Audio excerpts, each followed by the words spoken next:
is just look at China's history. We're not going to go back far in history, but certainly if you start with the Civil War, the CCP had significant disadvantages in terms of manpower and military weaponry vis-a-vis the nationalists. And yet, because of strategy and being able to build the people's support around them, they were able to prevail. But at the end of the day, if you just look at the facts and go through all of those challenges from the Civil War, it's a track record that is pretty impressive. And then if you add on top of that, China brought 850 million people out of poverty and did so without getting involved in any external wars. It's a pretty impressive record. So anyone who basically says they question China's ability to meet the challenges that they face is not looking realistically at history.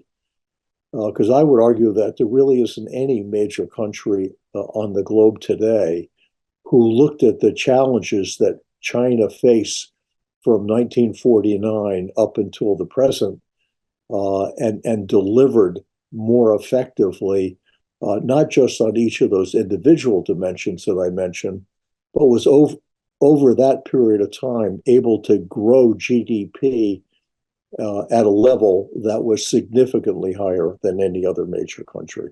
If you look at the second underlying assumption between the books that are critical of China and believe it's peaked, they're basically asserting that we don't think China's leadership is going to be flexible, talented enough, courageous enough to be able to deal with these changes. But if you tear apart the way China governs itself, it's not unlike a very successful corporation.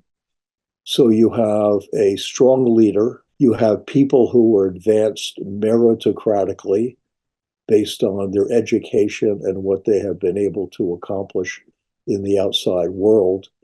You have a long-term strategic view that gets converted into industrial policy. So the country has been very effective at picking out where it wants to prioritize resources and initiatives that are going to be most successful in the marketplace. And then finally, if I think about the issue of pure talent, I mean, one of the great advantages that China has is that going back to Mandarin traditions for many, many centuries, the best and the brightest in China always aspire to government service. So you start out with the idea that the people who are senior in government are by nature highly educated and have been tested in many different professional settings and been successful. One of the great phrases I heard from one of my favorite politicians, Kishore Mahbubani from Singapore, basically said China is not a country. China is a civilization state. And what he meant by that was 92% of Chinese are Han, and the vast majority of them are steeped in Confucian values. So it gives a level of identity and cohesion to the Chinese people that is a very important force. I think if you then go more deeply into Confucian values, my favorite one is work hard to get ahead. Self-improvement is your number one objective through hard work and education, not for the benefit of you as an individual, but for the benefit of your family and society. And a lot of Westerners say, oh, well, Confucian values, those are from ancient times.